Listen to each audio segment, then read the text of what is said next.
Notre corps possède des forces régénératrices étonnantes qui l'aident à retrouver son équilibre lorsqu'il en a besoin. Cette fonction est assurée par le cerveau, dont la mission première est de nous maintenir en vie. Chacun d'entre nous dispose de ses capacités autoréparatrices, d'une sorte de médecin intérieur. On le voit très bien quand on se blesse, par exemple quand on se coupe. Le médecin va juste s'assurer que la plaie cicatrise bien. Mais la cicatrisation se fait toute seule, et c'est le corps qui s'en charge. Il est capable de tout guérir, parce qu'apparemment, il sait comment les choses sont censées être. De nos jours, la médecine a un peu perdu de vue cette capacité du corps humain à se soigner lui-même. Pour traiter la maladie ou soigner un organe atteint, on s'appuie avant tout sur les médicaments et la technologie. L'homme est parfois réduit à son symptôme ou à l'organe malade.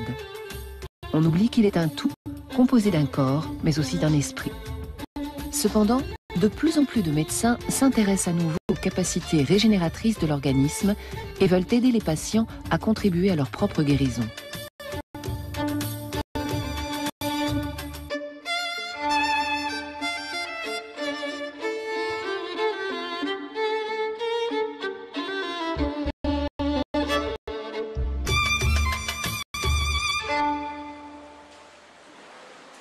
Il y a quelque temps encore, Frank Günther était incapable de nager.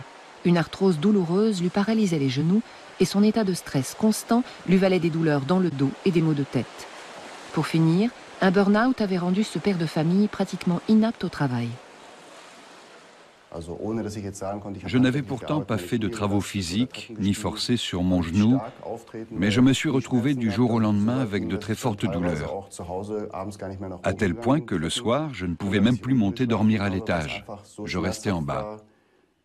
Sinon, c'était tellement douloureux de descendre pour aller aux toilettes qu'il fallait que j'emprunte l'escalier à reculons ou à quatre pattes. J'étais sous pression au travail. À un moment donné, je me suis effondré. Plus rien ne fonctionnait. Ma circulation était désastreuse. Ma tension chutait de 18 à 14, puis à 12 ou à 8 en quelques secondes. J'avais des vertiges et des crises d'angoisse qui me faisaient vomir.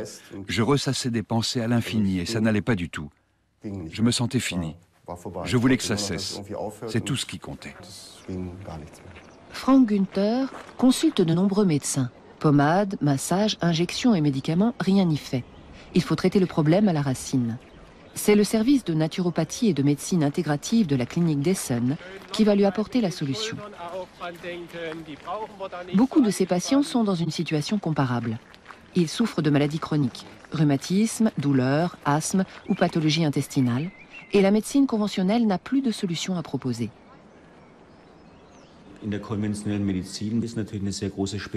La médecine conventionnelle est devenue extrêmement spécialisée. Il y a des spécialistes du genou, du dos, de la tête, de l'estomac ou encore du cœur. Et on consulte de moins en moins de médecins généralistes qui considèrent pourtant le patient dans sa globalité, en tenant compte de son esprit et de son état psychique. Or, quand les patients souffrent de pathologies chroniques, le problème se limite rarement à un seul organe. En général, c'est la personne tout entière qui est atteinte. Bien souvent, il ne suffit pas de soigner cet organe. Il faut envisager le patient dans sa globalité et s'occuper de l'interaction entre les différents éléments de l'organisme. À Essen, le corps et l'esprit sont traités comme un tout indivisible. L'accent est mis non pas sur la maladie, mais sur le patient, avec ses ressources intérieures. Le concept est encore unique en Europe.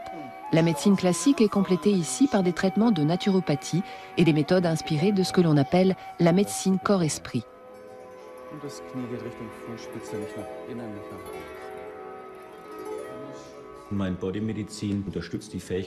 La médecine corps-esprit s'appuie sur les aptitudes du cerveau et de l'esprit à favoriser l'autorégénération de l'organisme.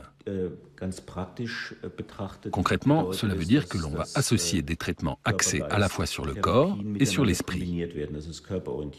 D'une part, des méthodes thérapeutiques physiques telles que les massages, le gua sha ou l'acupuncture, et d'autre part, des techniques qui s'adressent à l'esprit et au psychisme, comme la méditation, la thérapie par le dialogue ou encore les séances de restructuration cognitive qui permettent de mieux gérer les pensées négatives.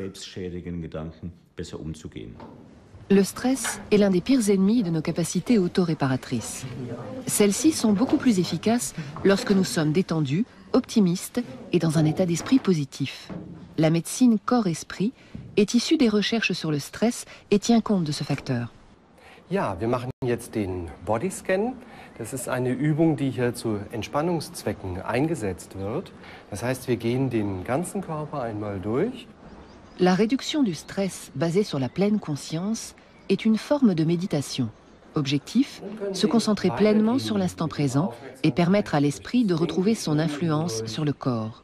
De nombreuses études ont prouvé que la méditation avait un effet positif sur la santé, car elle réduit la tension artérielle et ralentit la respiration, ainsi que le rythme cardiaque. Elle aide ainsi à lutter contre les dépressions, le stress et les angoisses. Ce qui est super, c'est que j'ai pu réveiller des forces qui étaient en moi depuis toujours. J'ai essayé de me souvenir comment je faisais avant pour gérer tout ça, avant de connaître ces exercices de respiration, comme le Qigong ou le Tuina. Je me suis dit, c'est vrai que pendant des années, j'ai fait de la natation à haut niveau. Et qu'est-ce que je faisais pour me concentrer? Reprendre conscience de ces forces et être capable à nouveau de les exploiter à travers la respiration et la méditation, c'est ce qui m'a le plus parlé. Ça m'a aidé à gérer la douleur et l'anxiété. C'est une sorte de trait d'union entre mon corps et mon esprit. La plupart du temps, quand nous partons à la recherche de nos ressources intérieures, il est déjà trop tard, elles sont épuisées. À Essen, on explique aux patients comment les raviver. Cela passe par une alimentation réfléchie et des exercices physiques, mais aussi par des stratégies pour venir à bout du stress que nous provoquons nous-mêmes.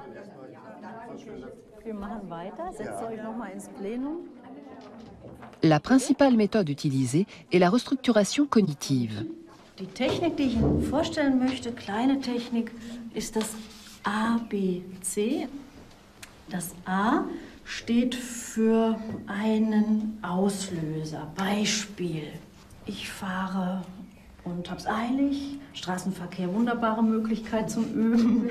Und vor mir, der fährt so langsam, dass die schöne grüne Ampel doch noch rot wird. Événements déclencheurs, évaluation et conséquences. Autrement dit, la façon dont nous évaluons une situation détermine notre réaction. Sereine ou au contraire irritée et stressée. Le stress n'est pas nécessairement négatif en lui-même. Il est nécessaire dans une certaine mesure car il nous rend plus efficaces. Mais ces patients apprennent à éviter les pensées nuisibles et le stress inutile. La médecine corps-esprit offre avant tout des stratégies pour s'aider soi-même. Aux États-Unis, elle fait depuis longtemps partie intégrante du système de santé car elle contribue à atténuer les effets des maladies et à rester en bonne santé. Mais en Allemagne, on lui accorde encore trop peu d'attention.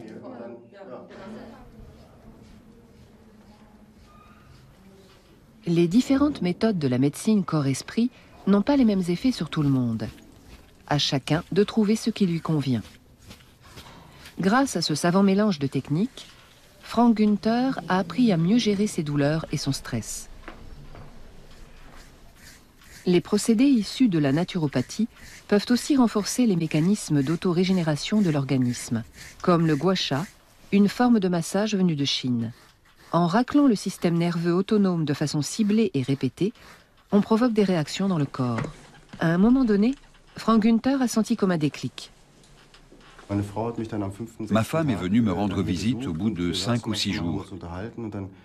Pendant qu'on discutait, je me disais, elle me regarde bizarrement, qu'est-ce qu'elle a? Qu'est-ce qu'elle veut? Et là, elle me dit, c'est incroyable, tu as l'air tellement apaisé et tes yeux ont changé du tout au tout. Comment ça, mes yeux? Oui, ils ressemblent à ce qu'ils étaient avant. Tu es redevenu toi-même. Et c'est vrai, je me sens plus en phase avec moi-même. Je suis sur la bonne voie. Bien sûr, mon genou est mal en point et j'aurai toujours des douleurs périodiques. Mais ça ne me fait plus peur, je sais comment les gérer. Et j'espère arriver à transposer ces techniques dans mon quotidien.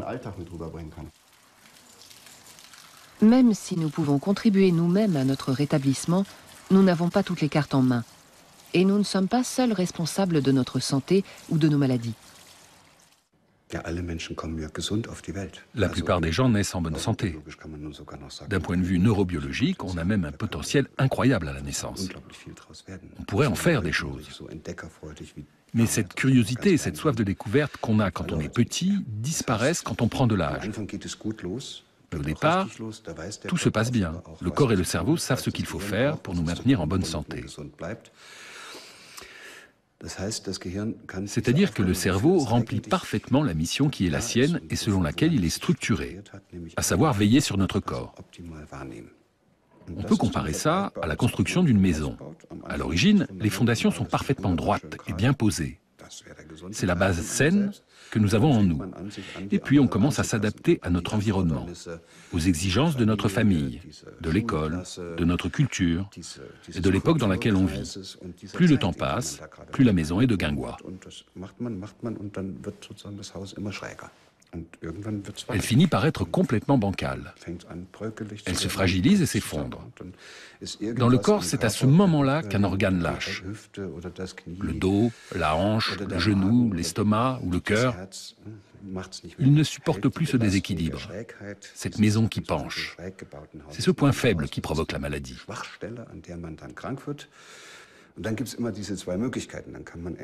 Là, il y a deux possibilités.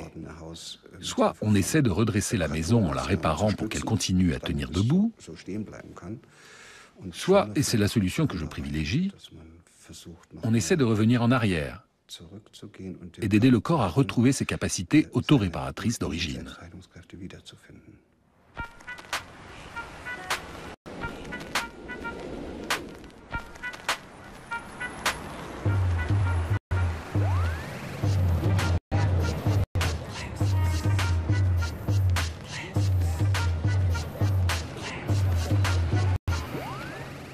L'université de Harvard, près de Boston, est le berceau de la médecine corps-esprit. On y étudie la réduction du stress basée sur la pleine conscience. En Europe, cette méthode rencontre un succès croissant. Sarah Lazare, chercheuse en neurosciences, a été l'une des premières à étudier la méditation aux États-Unis. Au Massachusetts General Hospital, elle travaille avec la psychologue allemande Britta Holzel sur une question centrale. Que se passe-t-il dans le cerveau des personnes qui pratiquent la méditation? Depuis 10 ans, on s'intéresse beaucoup aux effets de la méditation sur l'activité et la structure du cerveau. On s'est aperçu qu'une pratique régulière de la méditation provoque des changements dans les connexions à l'intérieur du cerveau et dans la communication intercellulaire. Et ces effets s'accumulent avec le temps. Plus on médite, plus le cerveau se modifie. We're not getting caught up in these emotions, but we're just observing them, the way they're coming up. Des chercheurs avaient déjà constaté que les moines bouddhistes qui méditent quotidiennement présentaient un niveau d'activité plus élevé dans certaines zones du cerveau. Britta Holzel s'est demandé quel effet pouvait avoir une pratique régulière de la méditation sur des personnes stressées et en bonne santé, mais qui n'avaient pas d'expérience préalable de la méditation. Durant 8 semaines, 16 volontaires ont suivi des cours de méditation et ont fait des exercices quotidiens chez eux.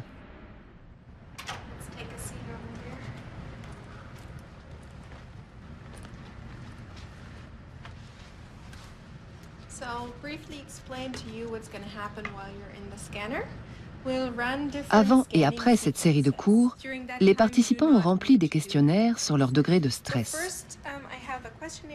Au bout de 8 semaines, ils se disent nettement moins stressés. Mais cela se reflète-t-il sur leur cerveau?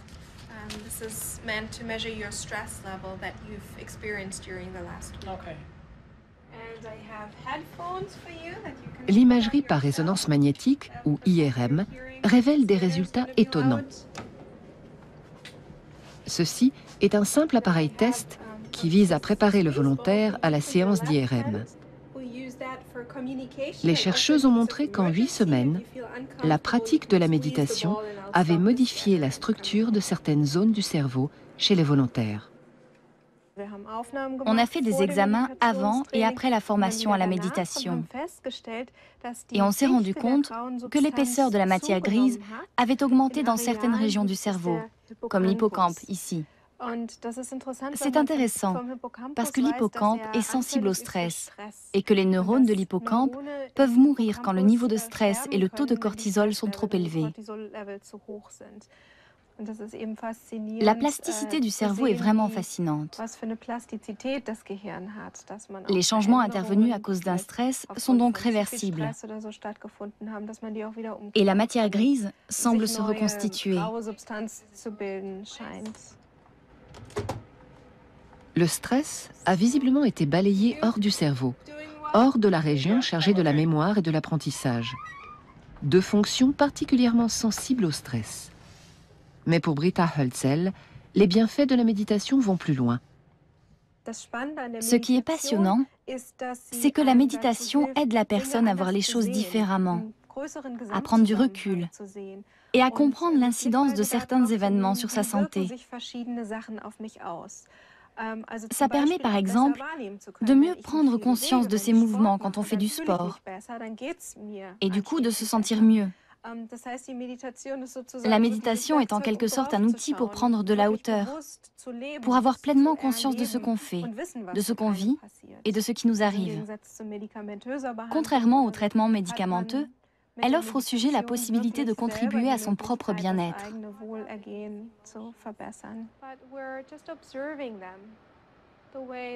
D'après les premiers résultats obtenus par Sarah Lazare, la méditation pourrait aussi retarder le vieillissement du cerveau.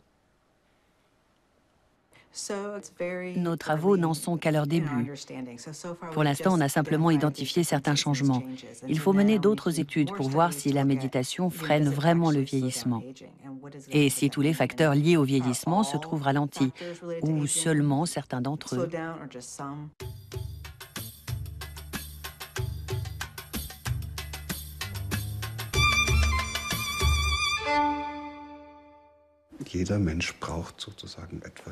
Chaque individu a des besoins différents pour rester en bonne santé et pour guérir. Mais grosso modo, on peut dire qu'on a tous besoin de 3 éléments. Premièrement, le sentiment qu'on peut faire quelque chose, qu'on est compétent et qu'on peut se débrouiller dans différentes situations de la vie. C'est la confiance en soi. J'ai confiance en ma capacité de faire quelque chose. Mais le plus souvent, ça ne suffit pas. On s'en aperçoit quand on tombe malade.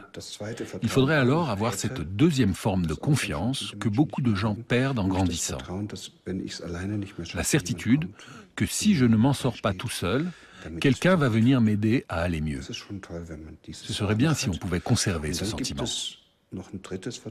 Et puis il y a une troisième forme de confiance, qui est vraiment propre à l'humain et qui est plus difficile à décrire. Elle est liée à la spiritualité et à la foi. Disons que c'est le sentiment qu'on fait partie de ce monde et que les choses vont s'arranger. Guck mal hier.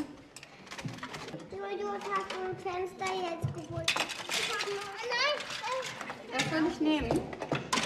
Il y a 4 ans, la vie de Petra Rang a été bouleversée du jour au lendemain.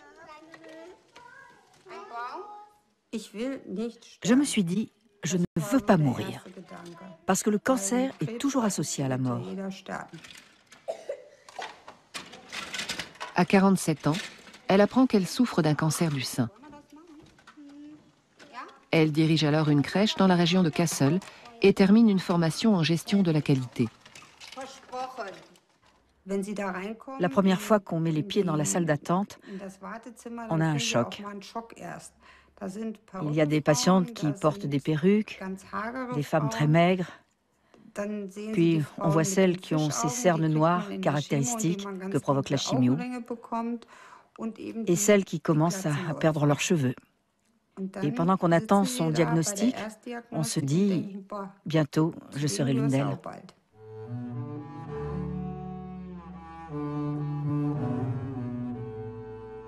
Son sein gauche a dû être amputé, puis reconstruit à partir de tissus prélevés au niveau des muscles du dos. Petra Rang a été traitée par chimio et radiothérapie. Une de ses amies l'a prise en photo peu après l'opération. C'est la vie. Soit on fait front, soit on se laisse gagner par le doute. Moi, j'ai choisi de me battre et d'observer ensuite en quoi j'avais changé.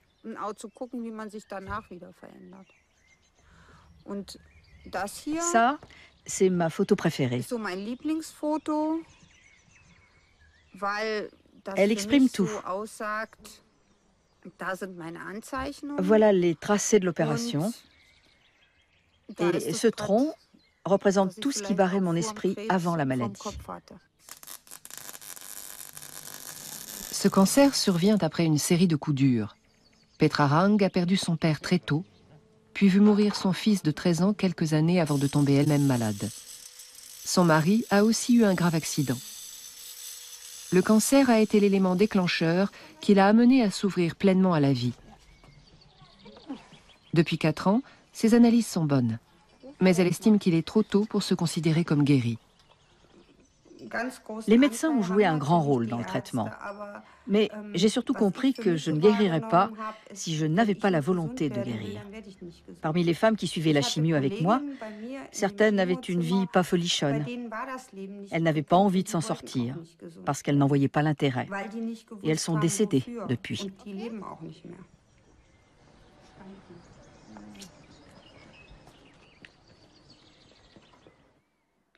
Personnellement, ça m'a permis de prendre conscience de la valeur de la vie. Il faut prendre cette décision. Et je crois qu'une fois qu'on l'a prise, on commence à réactiver ses forces régénératrices. Personnellement, j'ai laissé derrière moi beaucoup de choses du passé.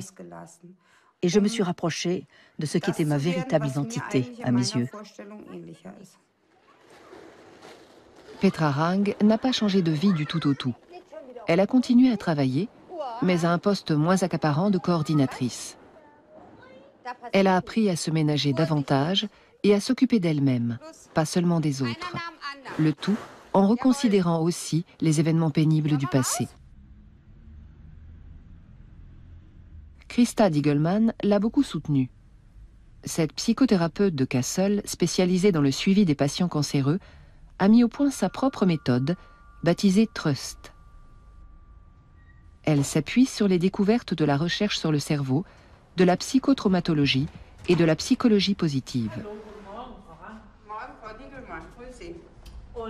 L'objectif est de permettre aux patients de mieux contrôler leur niveau de stress. Des études montrent que les sentiments de détresse et de désespérance peuvent peser lourd dans l'évolution d'une maladie.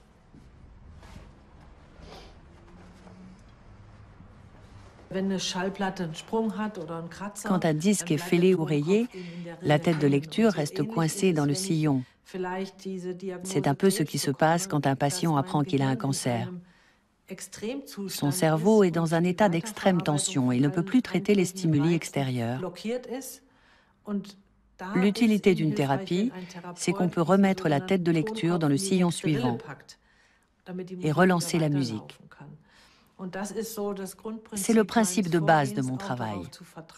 Je mise sur le fait que chaque patient est doté de ressources intérieures, que chacun est en mesure de renouer avec ses ressources et de les développer pour s'adapter, au bon sens du terme, à sa nouvelle vie.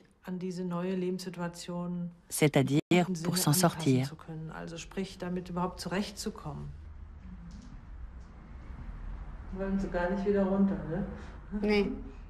Petra Rang a ainsi appris à se concentrer sur ses propres forces intérieures. Des exercices d'imagination l'aident à s'absorber mentalement dans des situations agréables et des souvenirs positifs, même dans les moments de grande détresse. Cela peut avoir des effets tant sur le psychisme que sur le corps.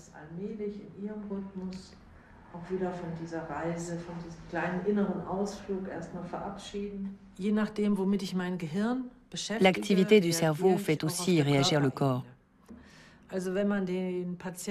Quand on demande aux patients de se représenter en train de mordre dans un beau citron jaune, on observe tout de suite une réaction de salivation.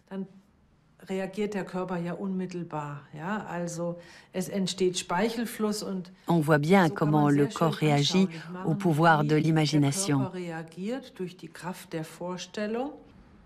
Les séances proposées par Christa Diegelman contribuent à lever les blocages du cerveau liés au stress et à l'angoisse. La voix est alors libre pour réactiver ces fameuses capacités régénératrices. Souvent, les exercices sont très simples, comme l'alphabet du bien-être. Also, sagen Sie doch einfach mal einen Buchstaben, irgendeinen aus dem ABC. B. Und dann würde ich Sie bitten, überlegen Sie mal, welche Worte fangen mit dem Buchstaben B an und haben mit Wohlbefinden zu tun. Beziehung. Okay. Brombeereis. Aha. Ball spielen. Bett. Das klingt so simpel. Ça a l'air tout simple. On n'a pas besoin de suivre une formation. Ça ne coûte rien. Tout le monde peut essayer au quotidien. Choisir une lettre de l'alphabet et y associer des mots qui évoquent le bien-être. Mais si je conseille aux patients de faire ça quand ils se sentent anxieux ou quand ils n'arrivent pas à dormir, il faut qu'ils comprennent pourquoi ils le font. Il ne s'agit surtout pas de leur dire « soyez positifs » ou « ce n'est pas si grave ». Au contraire, parce que c'est grave, il est important qu'ils apprennent à rendre leur cerveau réceptif afin qu'ils redeviennent performants et capables d'agir.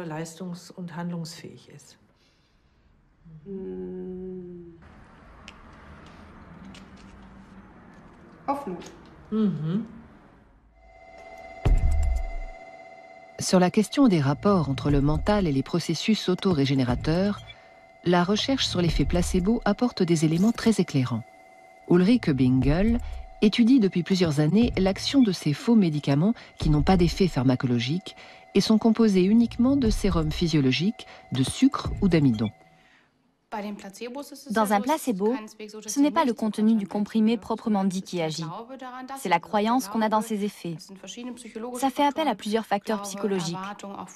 La croyance, l'espoir, mais aussi les expériences passées avec les médicaments. Si j'ai une attente positive par rapport aux médicaments, si je pense qu'une crème va calmer ma douleur ou qu'un cachet va faire passer mes hauts le cœur, l'effet placebo intervient. L'effet placebo est particulièrement intéressant à étudier dans le cas de la douleur. Une expérience novatrice a été menée à l'hôpital universitaire de Hambourg-Eppendorf. La substance testée n'est qu'un placebo, mais elle a été présentée aux volontaires comme une pommade antidouleur très efficace. Dans le rectangle rouge, on étale une pommade de contrôle. Dans le vert, la prétendue pommade antidouleur. Au bout de 15 minutes, un stimulus douloureux est appliqué aux deux endroits afin que les participants évaluent son intensité. Résultat, à l'emplacement de la crème placebo, le stimulus est jugé moins douloureux. Pour étudier ce qui se passe à l'intérieur du cerveau, l'expérience a été renouvelée dans une unité d'IRM.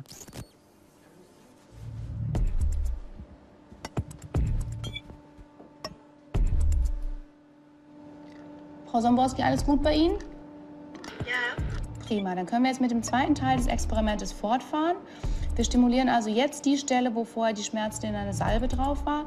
Und Sie sollen einfach nur wie vorher die Schmerzreize auf der visuellen Analogskala beurteilen, okay? Okay.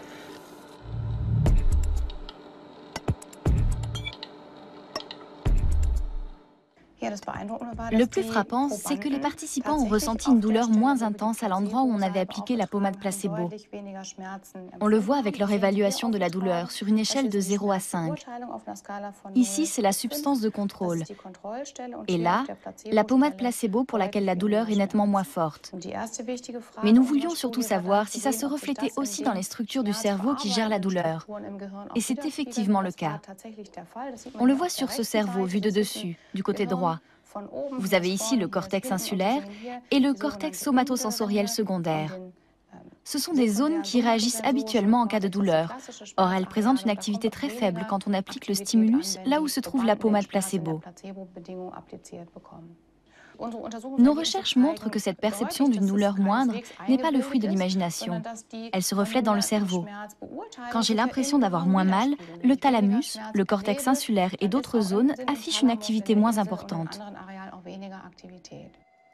Les chercheurs ont pu identifier une zone chargée d'inhiber la douleur et qui montre, elle, une plus forte activité. Les derniers résultats de la recherche sur le placebo montrent un lien avec les mécanismes régénérateurs de l'organisme. L'analgésie par placebo fonctionne de la façon suivante. J'active mes fonctions d'inhibition de la douleur pour moins souffrir. Cet effet se retrouve ailleurs dans le corps. Une personne souffrant de la maladie de Parkinson qui s'attend à une amélioration de ses fonctions motrices va par elle-même solliciter davantage son système moteur. Dans le cas du système immunitaire, on a même constaté qu'on pouvait modifier les fonctions immunomodulatrices en les éduquant. Cela montre que nous pouvons exploiter ce potentiel nous-mêmes. Grâce à une autre expérience, Ulrike Bingel a prouvé que l'effet placebo pouvait aussi apporter un plus dans le cas d'un vrai médicament. Les volontaires reçoivent cette fois un analgésique en perfusion. Selon ce que leur dit l'expérimentatrice, l'effet est variable.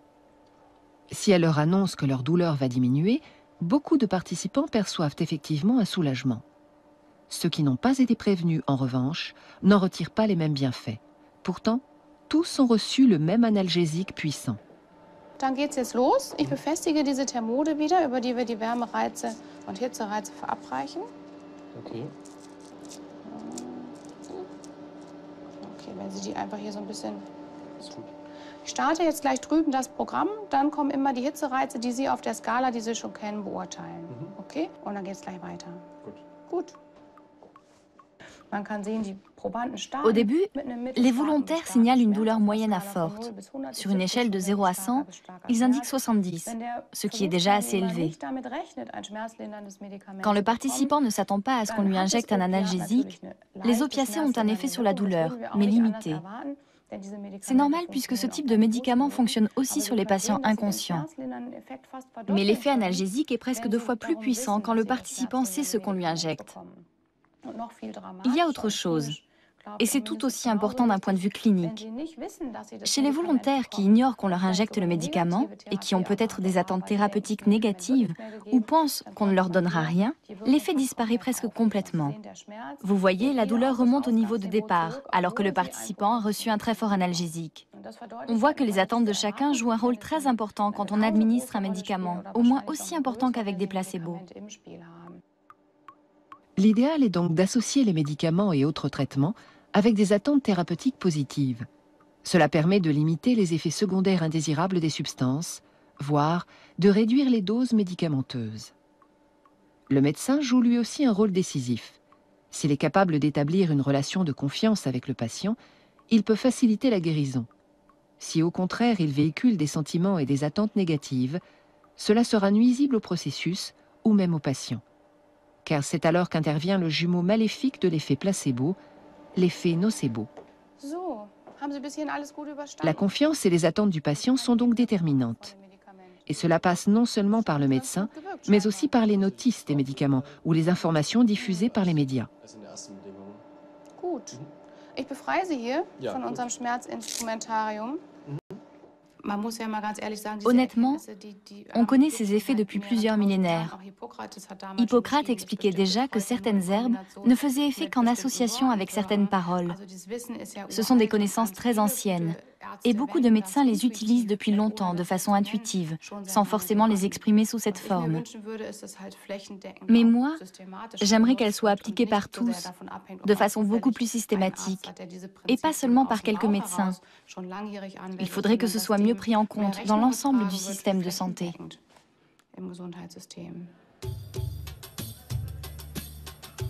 À l'hôpital universitaire de Heidelberg, la formation dispensée reprend ses principes. Depuis 2001, les étudiants en médecine suivent des cours en communication et interaction dirigés par Jana Jünger.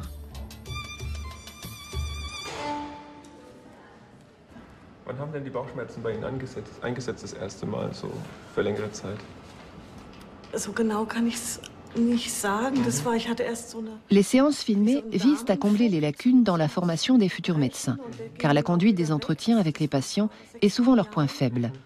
Ce module fait partie intégrante du programme d'études et compte pour les examens. De plus en plus d'universités suivent cet exemple. Les étudiants apprennent à écouter les patients et à mener les entretiens qui jalonneront leur quotidien de médecin, donner un conseil, annoncer un diagnostic ou une mauvaise nouvelle. Les patients, interprétés par des comédiens, font part de leurs doléances, de leurs peurs et de leurs préoccupations. Si le médecin ne réussit pas à établir un contact rassurant, toutes ces connaissances ne lui serviront à rien. C'est une question intéressante. Est-ce qu'il existe des médecins très calés du genre Dr House avec un côté sympathique, mais qui ne savent pas communiquer avec leurs patients? Pour nous, ce genre de personne ne peut pas être un bon médecin et ne devrait même pas choisir ce métier. C'est pourquoi nous mettons l'accent sur les aptitudes à communiquer. Nous pensons qu'une personne incapable de communiquer ne peut pas devenir médecin. C'est tellement central pour aider les patients, ça ne peut pas passer à la trappe. C'est aussi incontournable que les connaissances et les compétences purement médicales. Ich möchte wieder regelmäßig zur Arbeit gehen können und ich will endlich, dass mein Leiden aufhört. Les étudiants découvrent ainsi leur propre influence sur le rétablissement de leurs futurs patients. Parfois, ce sont de petits détails qui font la différence. Être à l'écoute, poser des questions montrant l'intérêt du médecin pour le patient, trouver les mots qui rassurent. Si la confiance s'instaure, la guérison peut commencer. En juillet 2010, l'Ordre des médecins allemands a reconnu officiellement le rôle de l'effet placebo et recommandé qu'il soit pris en compte par les médecins. D'autres recherches montrent aussi qu'il est possible d'établir jusqu'à 80% du diagnostic dès l'anamnèse, c'est-à-dire lorsque le patient fournit des renseignements sur ses antécédents. Il serait donc possible de se passer de certains outils de diagnostic plus coûteux ou de les utiliser de façon ciblée.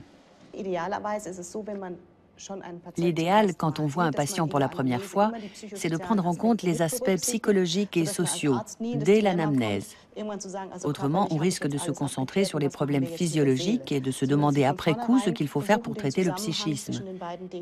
Si vous essayez dès le départ de comprendre les liens entre ces deux aspects, vous pourrez mieux les traiter. Dans ce premier entretien, il est amplement suffisant d'annoncer le diagnostic. Dire « vous présentez des troubles somatoformes, mais on ne sait pas encore très bien d'où ils viennent ». Notre objectif, c'est de comprendre ensemble ce qui vous arrive. Et ensuite, demander « qu'est-ce que vous en pensez, vous ?» Ce n'est pas anodin de consulter un médecin. On y va en général quand on traverse une crise, à moins que ce soit pour un bilan de santé préventif, mais là aussi, la communication est importante. Donc soit une crise psychologique, soit un gros problème physiologique. En un mot, on consulte quand on est en situation de détresse. Le médecin joue alors un rôle central de guide pour traverser cette crise. Il doit poser les jalons pour que le patient puisse activer les forces qui sommeillent en lui. Celui-ci pourra alors guérir à la fois avec l'aide extérieure du médecin et en puisant dans ses ressources intérieures et préserver sa santé aussi longtemps que possible. Mais pour obtenir ces résultats, il faut du temps. Or, les impératifs de réduction des coûts empêchent souvent le corps médical de se consacrer pleinement aux patients. De plus, tous les praticiens ne connaissent pas l'importance de ce fameux médecin intérieur. Si les mécanismes régénérateurs des patients étaient mieux exploités, il serait pourtant possible de réaliser des économies considérables à long terme.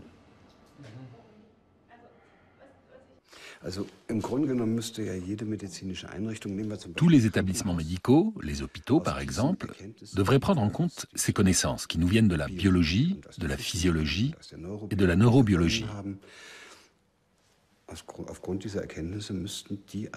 Et ils devraient tout mettre en œuvre pour que les patients soient en mesure de réactiver leur capacité d'autorégénération.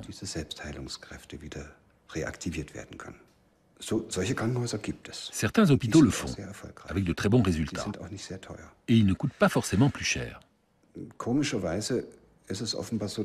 Il faut veiller à entretenir le bon esprit d'un établissement de soins, sans quoi il finit par se perdre. C'est arrivé dans pas mal d'hôpitaux. Ce bon esprit a disparu et a été remplacé par un autre esprit que tout le monde connaît. l'esprit gestionnaire. Et quand il s'installe, c'est pour de bon.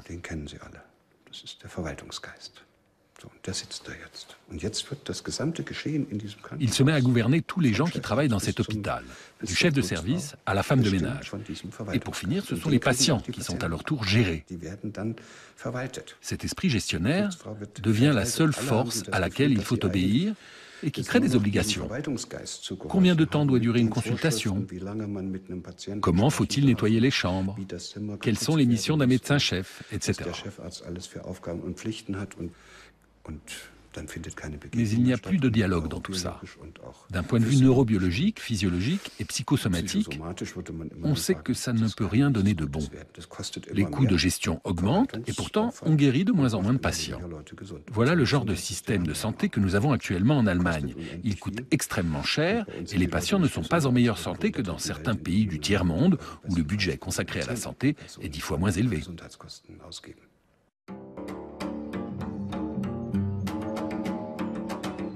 Dans les années 1980, l'oncologue et hématologue Gerd Nagel a eu un cancer qui a radicalement changé sa conception de son métier. J'ai établi moi-même mon diagnostic. J'avais remarqué des points rouges sur mes pieds et mes jambes. Pour un hématologue, ce n'est pas un bon signe. J'ai fait des examens sanguins, étudié tout ça au microscope et constaté qu'il y avait des cellules malignes. Ancien président de la Ligue allemande contre le cancer et directeur d'un hôpital universitaire, Gerd Nagel est à l'époque au sommet de sa carrière. La forme de leucémie dont il est atteint passe pour pratiquement incurable. Il décide pourtant de venir à bout de la maladie. Il sait que la chimiothérapie est indispensable, mais ne veut pas s'en contenter. Le grand défi pour moi, c'était de savoir comment je pouvais moi-même contribuer à vaincre mon cancer.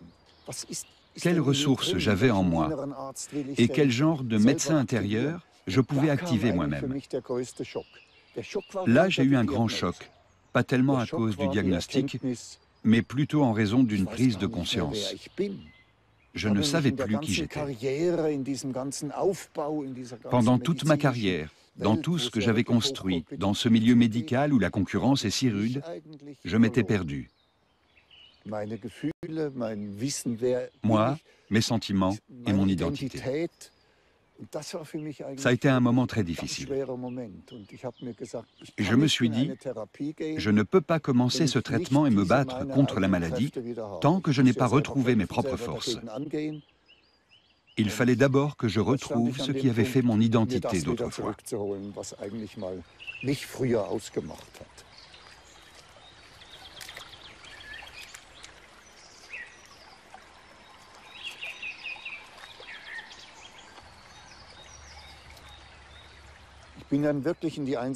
Pour cela, je me suis retranché dans la solitude, loin de tous.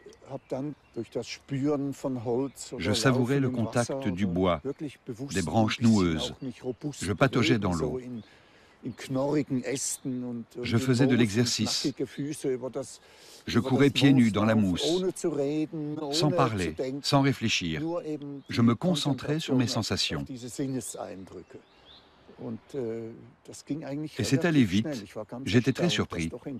Au bout de 10 jours, j'étais presque redevenu moi-même. Gerd Nagel a suivi une chimiothérapie. Et il a réussi à vaincre le cancer. Cette expérience a changé sa vision des choses.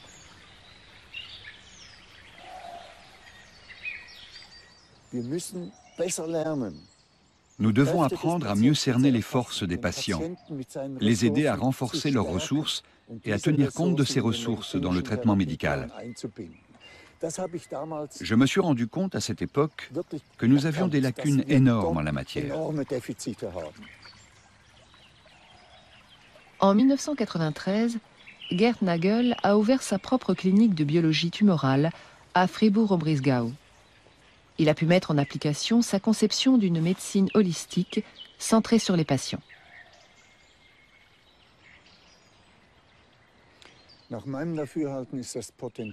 Je pense que les capacités de guérison de chacun offrent un potentiel énorme pour surmonter les maladies, y compris dans le cas d'un cancer. Et nous sous-estimons beaucoup ces capacités. Le plus difficile, c'est de cerner le potentiel du patient qui est en face de moi, parce qu'on ne peut pas généraliser. Dans la médecine conventionnelle, on apprend des généralités et des schémas bien définis. Mais lorsqu'il s'agit d'incorporer les forces propres à un patient dans le processus de guérison, il faut commencer par les identifier. Et c'est là toute la difficulté, découvrir le potentiel de tel individu.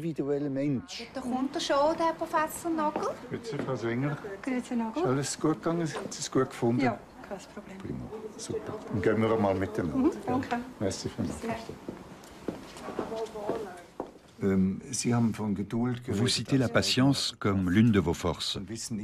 Vous savez aussi que vous êtes dans un processus constructif.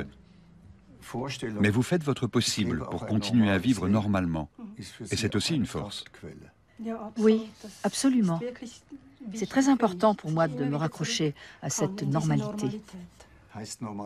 Apprendre à vivre avec la maladie, prendre conscience de ses forces et s'en servir pour guérir, c'est l'objectif des séances que propose Gerd Nagel, aujourd'hui à la retraite. Il s'agit de convaincre les patients qu'ils sont compétents. C'est une approche inédite. Appliquée en début de traitement, elle aide les malades, comme Doris Singer, à trouver leur propre façon d'affronter leur pathologie. Gerd Nagel se voit comme un éclaireur qui aide les patients à découvrir leurs propres ressources. Et la normalité, c'est peut-être aussi accepter la vie telle qu'elle est. Oui, s'accommoder de la situation et être capable de l'accepter. À 52 ans, Doris Singer est atteinte d'un cancer des poumons. Elle n'a jamais fumé. Elle devra probablement subir des séances de chimiothérapie jusqu'à la fin de ses jours. Gerd Nagel l'a aidée à prendre conscience de ses ressources intérieures et à adopter un état d'esprit propice à la guérison. Pour ce faire, la clé réside dans la focalisation, un principe issu de la médecine mentale qui consiste à se concentrer sur un objectif précis. Toutefois, Gerd Nagel ne donne pas de faux espoirs. Selon lui, il ne faut jamais viser la guérison absolue, car celle-ci est incertaine. Au contraire, il faut comprendre la guérison comme un processus ouvert, afin de mieux gérer la maladie et de remplacer la peur par la confiance. Le cerveau pilote le processus de guérison, mais aussi les défenses, les hormones et le stress. Tout cela est contrôlé par le cerveau. Et on peut pratiquement lui donner l'ordre de nous aider à guérir.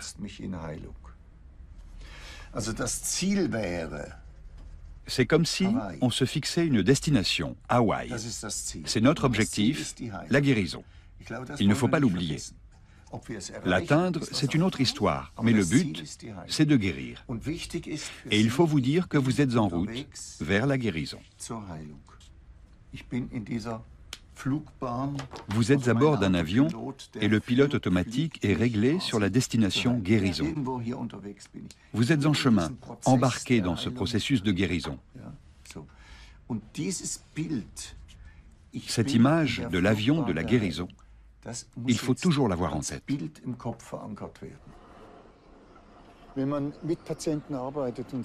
Quand on travaille avec les patients et qu'on leur dit qu'ils peuvent contribuer eux-mêmes à leur guérison, ils sont tout à fait réceptifs. Mais parfois, ça ne suffit pas. La maladie réapparaît ou la guérison ne se passe pas comme on l'espérait. Et là, les patients risquent vraiment de penser que c'est de leur faute. Il est donc important de les mettre en garde très tôt. Leur force régénératrice représente un potentiel, une chance qu'il faut exploiter. Mais pas une garantie. Ce n'est pas une garantie qu'ils vont arriver à leur fin. Que puis-je faire moi-même ? Comment trouver ma voie dans la maladie ? Comment continuer à mener une vie normale ? Autant de questions que se posent les patients compétents. Pour les encourager à agir, Gerd Nagel a créé une fondation pour la compétence du patient. Je suis un peu virulent sur le sujet, mais il faut le claironner partout. C'est un scandale que le système de santé ne se préoccupe pas de rendre les patients compétents. On finance tous les traitements possibles et imaginables, mais en dehors de la médecine de rééducation, on ne finance pas du tout ce qui pourrait encourager la compétence des patients, ce qui les aiderait au quotidien. Or, cette forme de conseil, c'est vraiment l'avenir du système de santé. Je crois qu'à terme, ce genre de prestation finira par être remboursé par les caisses d'assurance maladie. J'en suis certain, parce que notre société en a besoin. Et je continuerai à me battre pour ça jusqu'à la fin de mes jours.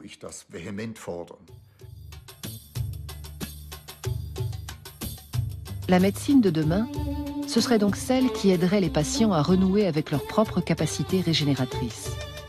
Un retour aux savoirs ancestraux qui pourrait avoir de profonds effets sur le système de santé, permettre des économies et éviter la surconsommation de médicaments aux effets secondaires. Mais ce qu'il faut avant tout renforcer, c'est le dialogue entre les professionnels de santé et les patients. Alors seulement, le médecin qui réside en nous pourra jouer pleinement son rôle.